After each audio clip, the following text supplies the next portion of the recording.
हमारे ब्रह्मलीन परम पूजनीय गुरु श्री फतेह सिंह जी ने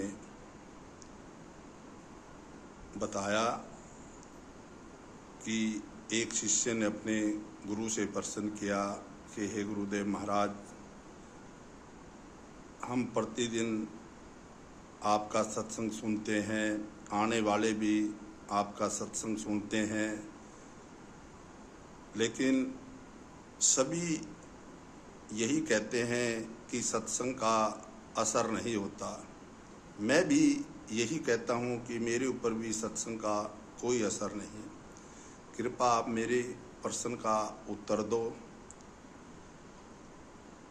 गुरुजी मुस्कुराए और 2-4 दिन का समय देने के बाद गुरुजी उस शिष्य को कहने लगे, भाई जा एक शराब की बोतल लेकर आ। तो शिष्य यह सुनकर भौचक्का रह गया कि गुरुजी ने शराब क्यों मंगाई।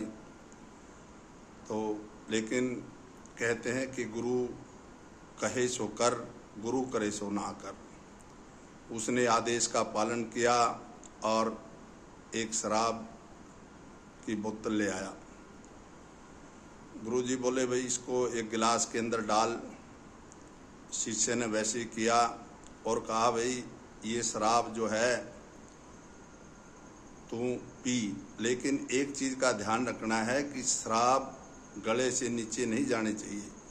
इसकी घूंट भर और बाहर निकाल दे, घूंट भर और थूक दे। शिष्य ने ऐसा किया, बार बार वो गिलास में डालता, उसकी घूंट भरता और उसको नीचे थूक देता। शराब की एक बूंद भी उसके गले के अंदर नहीं गई। तो सारी बोतल खाली हो गई, लेकिन उस शिष्य को थोड़ा हा भी नशा नहीं हुआ। तो गुरुजी कहने लगे, भाई तू सारी बोतल पी गया लेकिन तेरे को नशा क्यों नहीं हुआ। तो शिष्य ने कहा, गुरुजी मैंने शराब मुंह को लगाई है, गले के अंदर नहीं जाने दी, और मैंने जितनी वो मुंह के अंदर डाली उतनी बार निकाल दी, थूक दी। तो गुरुजी कहने लगे, भाई यही तेरे प्रश्न का उत्तर है। आप लोग सत्संग सुनते हैं लेकिन सत्संग को अपने अंदर नहीं उतारते, अपने हृदय के अंदर नहीं उतारते, उसके बारे में विचार नहीं करते, इसलिए उस सत्संग का जो है असर नहीं होता।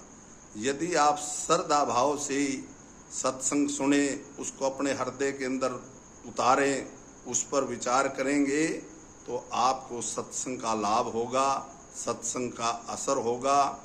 यही आपके साथ है और यही आने वाले दूसरे भक्तजनों के साथ है। तो यदि हम श्रद्धा भाव से किसी संत महात्मा का सत्संग सुनते हैं या टीवी पर सत्संग सुनते हैं, यदि हम भाव से उसका अपने अंदर उतारते हैं और उस पर विचार करते हैं तो हमें उसका फल मिलता है। बोल सच्चे दरबार की जय, बोल गुरुदेव महाराज की जय।